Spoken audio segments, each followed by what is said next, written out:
Everyone, so আশা করি সবাই ভালো আছেন। সো আজকের ভিডিওটা আমরা বিশেষ করে কি বাংলাদেশের যেসব আপনার সিএসসি শিক্ষার্থী আছে তাদের জন্য বানানো। সো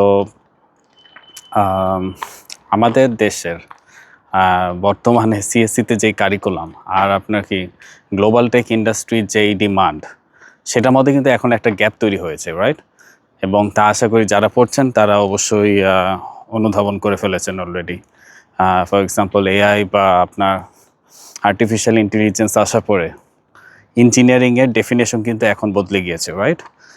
এখন আপনি যদি শুধুমাত্র অ্যাসাইনমেন্ট বা আপনি পরীক্ষার রেজাল্টের উপর ভিত্তি করে আপনি যদি নিজেকে প্রস্তুত করেন, তাহলে কি হবে? তাহলে গ্র্যাজুয়েশনের পর আপনি আসলে নিজেকে অনেক অনেক পিছিয়ে থাকা অবস্থায় পাবেন। ওকে, সো আমাদের একাডেমিক পড়াশোনা আমাদের একটা থিওরিটিক্যাল একটা ফাউন্ডেশন দেয়, যা খুবই গুরুত্বপূর্ণ। এটা আপনি ডিনাই করতে পারবেন না, মানে আপনি ডিনাই করতে পারবেন না। আর কিন্তু আপনি যদি বর্তমান সময় ইন্ডাস্ট্রি বা আপনি শুধু কোড লিখতে জানেন এমন ইঞ্জিনিয়ার কিন্তু এখন তারা খুঁজছে না। ওকে, সো তারা খুঁজছে এমন একজন ইঞ্জিনিয়ার যারা কোডের পাশাপাশি কি করতে পারে, আপনার এআই এজেন্ট বা আপনার কি এআই এজেন্ট অ্যান্ড কি আপনার সিস্টেম আর্কিটেকচার নিয়ে কাজ করতে পারে, এরকম কেউ। ওকে, সো ইউনিভার্সিটি আপনাকে আসলে সব শেখাবে না, উইচ ইজ নর্মাল। এটা আপনাকে নিজেই কিন্তু শিখতে হবে। ওকে, এখন প্রশ্ন হলো এআই এর যুগে আপনি কিভাবে নিজেকে প্রস্তুত করবেন, রাইট? সো ফার্স্টলি আপনার কোর যেই ফান্ডামেন্টালস আছে, অর্থাৎ আপনার ডেটা স্ট্রাকচার, অ্যালগোরিদম অ্যান্ড আপনার ম্যাথমেটিক্স, এগুলো নিয়ে কিন্তু আপনার কোনো কম্প্রোমাইজ করা যাবে না। ওকে, সো আপনার মনে রাখতে হবে যে এআই টুলসগুলো কিন্তু পাওয়ারফুল, কিন্তু এগুলা কি আপনার ম্যাথমেটিক্স অ্যান্ড আপনার লজিকের উপর বেস করেই তৈরি, রাইট? সো আপনি যদি লজিক বুঝতে পারেন তবেই কিন্তু আপনি এআই দিয়ে বড় বড় সিস্টেম ডিজাইন করতে পারবেন। ওকে, আর না হলে আপনি আসলে কেবল এআই এর উপরই আপনি ডিপেন্ডেন্ট হয়ে থাকবেন। আর সেকেন্ডলি সেটা হচ্ছে যে আপনাকে এআই অগমেন্টেড ডেভেলপার হতে হবে। ওকে, এর মানে এই নয় যে আপনি এআই দিয়ে কোড কপি পেস্ট করবেন, বরং আমি যদি বলি আপনি এআইকে আপনার কো পাইলট হিসেবে ব্যবহার করবেন। সো আপনার কমপ্লেক্স যেসব প্রবলেম আছে সেগুলো আপনার সমাধান করার জন্য আপনার কি লজিক আপনার ডেভেলপমেন্ট, দেন আপনার আরও যেসব ফান্ডামেন্টাল কাজ আছে, ওকে, লেটস সে প্রবলেম সলভ করা ওয়ে, এগুলো আর কি আপনার জন্য আপনি এআই হেল্প নিতে পারেন। এখন লাইক আপনি কিভাবে শিখবেন, কিভাবে লেটস সে একটা বড় প্রজেক্টের আর্কিটেকচার আপনার এআই এর হেল্প নিয়ে দ্রুত আপনি ডিজাইন করতে পারবেন, এরকম আর কি।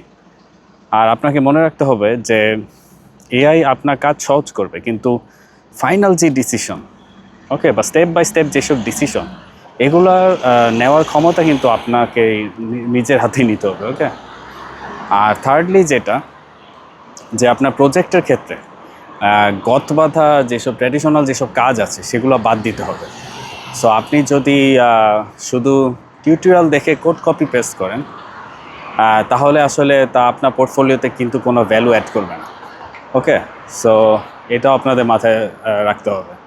অ্যান্ড এমন কিছু আপনাকে বিল্ড করতে হবে যা কি আমাদের স্থানীয় যেসব সমস্যা আছে সেগুলো আপনার সমাধান করে। ওকে, সো সেটা যে কোনো লেটসে লজিস্টিক্স প্রবলেম হতে পারে বা কোনো লেটসে বাংলা ল্যাঙ্গুয়েজ প্রসেসিং হতে পারে। সো আপনার প্রজেক্টে যেন আপনার কি নিজের একটা ইনোভেশন থাকে, দেন আপনার গিটহাবে যেন আপনার কাজগুলো কি ডকুমেন্ট করা থাকে।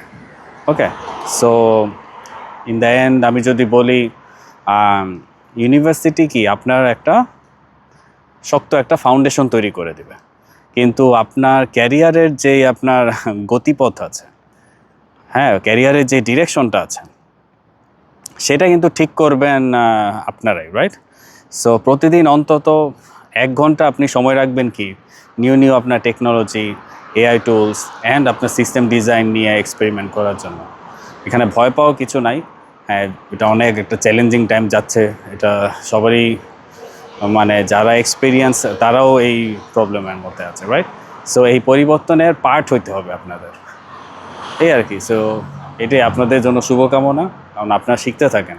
আমাদের যেটা সমস্যা হয় যে একদম যারা নতুন, লেটস সে ডাটা সায়েন্স বা মেশিন লার্নিং শিখছে, তারা কি করে, তারা তাদের ফাউন্ডেশন মজবুত না। লেটস সে তারা আপনার লিনিয়ার অ্যালজেব্রা কীভাবে কাজ করে পারে না, একটা সামান্য একটা ডেরিভেটিভ দেখলে ভয় পেয়ে যায়, ওকে? ডেরিভেশন পায় না, ইন্টিগ্রেশন পায় না, ক্যালকুলাসের ফান্ডামেন্টালস পারে না, এগুলো একটু সমস্যা, ওকে? আপনি যদি এআই ইঞ্জিনিয়ারিংয়ে যান তাহলে ঠিক আছে, আপনার বেসিক জানা থাকলেও হয়ে যাবে। বাট আপনি যখন আপনি data scientist, machine learning researcher এইসব পজিশনে যাবেন, তখন কিন্তু আপনার এগুলো খুব ডিটেইলসে জানা লাগবে, ওকে? কারণ এগুলো না জানলে আপনারা আসলে কোড করতে পারবেন না, কারণ এই লজিকগুলোর উপর বেস করেই আপনি সুন্দর মতো কোডে সাজাতে পারবেন, ওকে? সো এই আর কি, আপনার মেশিন লার্নিং ডেটা সায়েন্সে শুরু করার আগে আমি বলবো আপনাদের সবার আগে পড়া উচিত আপনার কী বলে, লিনিয়ার অ্যালজেব্রা কীভাবে কাজ করে, দেন লিনিয়ার রিগ্রেশন কীভাবে কাজ করে, ওকে? দেন ইনফারেন্স কীভাবে কাজ করে, আর প্রবাবিলিটির ফাউন্ডেশন, ওকে? এগুলো আপনার আগে ভালো মতো শিখেন। তাহলে হবে কি, আপনারা যখন শুরু করবেন ডেটা সায়েন্স পড়া বা মেশিন লার্নিং, তখন আপনারা দেখবেন যে আসলে অনেক কিছু আপনাদের বুঝতে সুবিধা হচ্ছে। কারণ আপনার যে একটা রিসার্চ পেপার আপনি ওপেন করবেন, হ্যাঁ, আপনি যদি নোটেশনই পিক না করতে পারেন, নোটেশন দ্বারা কী বোঝাচ্ছে, একে তো আপনার ম্যাথমেটিক্স আছে এখানে, তার উপর দিয়ে আপনি নোটেশনই রিড করতে পারেন না, তাহলে আসলে আপনি তো বেশি ইনফরমেশন আপনি নিতে পারবেন না, রাইট? সো এই জিনিসটাকে সহজভাবে বোঝার জন্য, আপনার এই কনভেনশনাল নোটেশন এগুলো সব বোঝার জন্য আপনার আগে ফাউন্ডেশনটা স্ট্রং করতে হবে। তারপরে আপনি যখন কোনো রিসার্চ পেপার ওপেন করবেন, আপনি কিন্তু তখন আস্তে আস্তে বোঝা শুরু করবেন, ওকে? সো এটা একটা ভুল সবাই করে। আর এখানে কিন্তু কোনো শর্টকাট নাই, ওকে? এটা একটা লং প্রসেস। সো এটা এক একজনের লেভেলের উপর ডিপেন্ড করে কার কীরকম। সো কেউ যদি আপনাকে বলে যে 6 মাসে হয়ে যাবে, 1 বছরে হয়ে যাবে, এটা আসলে বলা সম্ভব না। কারণ লেটস সে 2টা ছেলে, একজন ক্যালকুলাস খুব ভালো পারে, রিগ্রেশন খুব ভালো পারে, ওকে? দেন প্রবাবিলিটি খুবই ভালো পারে। সে যতটা ফাস্ট আপনার প্রোগ্রেস করবে, আর আরেকদিকে সে লেটস সে আপনার প্রবাবিলিটি কীভাবে কাজ করে সেটাই জানে না, ওকে? ডিস্ট্রিবিউশন কীভাবে কাজ করে জানে না, লিনিয়ার রিগ্রেশন কীভাবে কাজ করে জানে না, ক্যালকুলাসে বেসিক আপনার ডেরিভেটিভস এগুলোও বোঝে না, ওকে? একটা গ্রেডিয়েন্ট কীভাবে কাজ করে এটাও বলতে পারে না। সো তার তো অবশ্যই আরও সময় লাগবে না, তার ডাবল সময় লেগে যাবে। সো কেউ যদি এরকম কোর্স বিক্রি করে আপনাদের যে 6 মাস 1 বছরে ডেটা সায়েন্টিস্ট বানায় দিবে, এগুলা, হ্যাঁ, সে হয়তো কারিকুলাম দিয়ে আপনাদের কাছে বেচতে পারে, বা দিন শেষে এটা কিন্তু আপনার যে রিকোয়ারমেন্ট আছে, হ্যাঁ, প্রিরিকুইজিট আছে, সেই প্রিরিকুইজিটগুলো কতটুকু আপনি জানেন সেটার উপরে কিন্তু আপনার সাকসেস রেট ডিপেন্ড করছে, ওকে?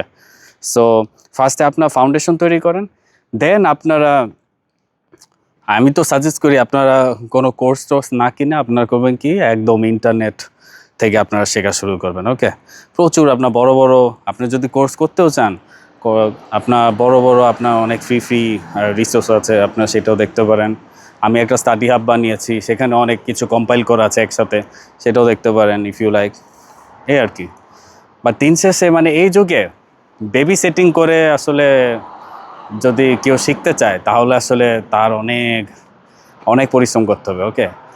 এখন ইন্টারনেটের যুগে, এখন তো মানে কোনো একটা প্রবলেমে আটকালে আপনার এত খোঁজা লাগে না, মানে আপনি চ্যাটে লিখবেন, আপনাকে দিয়ে দিল। যদিও এটা একটা ডার্ক সাইড হলো যে আপনি যদি অ্যান্সারটা যদি খুব ফাস্ট পেয়ে যান, তখন হয় কি আপনি ফাস্ট ভুলেও যান, ওকে? আগে কি হতো, লেটস সে আগে আমরা অনেক কষ্ট করে আমরা কি সার্চ দিতাম, পাইতাম না, সার্চ দিতাম, পাইতাম না। দেন কি হইতো, একটা সময় আমরা তখন দেখি যে আচ্ছা এইখানে, বাট এই যে আপনি ট্রাই অ্যান্ড এরর আপনি যে করছেন, ট্রায়াল অ্যান্ড এরর, এর মাধ্যমে কিন্তু আপনার ব্রেন ট্রেন হচ্ছে। বাট এখন আপনি কি ডিরেক্ট অ্যান্সার পেয়ে যান, এবং ডিরেক্ট কিছুক্ষণ পরে ভুলেও যান। তাই আপনার এই শেখার পদ্ধতিও আপনাদের চেঞ্জ করতে হবে। জাস্ট বিকজ আপনার চ্যাট জিপিটি আছে, জেমিনাই আছে, ডাজন্ট মিন দ্যাট আপনি ডিরেক্ট অ্যান্সার চাবেন ওদের কাছ থেকে। ওদেরকে ফার্স্টেই বলে দেবেন, দেখো আমি এই জিনিসটা শিখতে চাচ্ছি, সো আমাকে এমনভাবে অ্যান্সার দাও যেন আমি এটা ইনসাইটসটা দেখে আমি অ্যান্সারটা বলতে পারি। আর তুমি আমাকে ডিরেক্ট কোনো অ্যান্সার দিবে না, এই টাইপের প্রম্পট দেবেন। তাহলে অ্যাটলিস্ট ও আপনার কো-পাইলট হিসেবে আপনারা একসাথে শিখতে হবে। আর আপনি যদি ডিরেক্ট প্রবলেম দিয়ে দেন, হ্যাঁ এটা সলিউশন কী, তাহলে আসলে আপনি ডিরেক্ট অ্যান্সার পেয়ে যাবেন। হয়তো ওই অ্যান্সারটা আপনি বুঝছেন, বাট আসলে আপনার ব্রেন কিন্তু ওইভাবে ট্রেন হলো না, রাইট? সো এই জিনিসগুলো খুবই জরুরি বোঝা। সো এই ছিল টুকটাক আড্ডা। এখন আমি বাসে উঠবো, মাত্র কাজ শেষ হয়েছিল, অফিস থেকে বের হয়ে একটা ভিডিও বানাইলাম, এখন বাসে এই আর কি। বাই দ্য ওয়ে, এটা টিউ বার্লিনের আরেকটা ক্যাম্পাস, যদি দেখাই, এই যে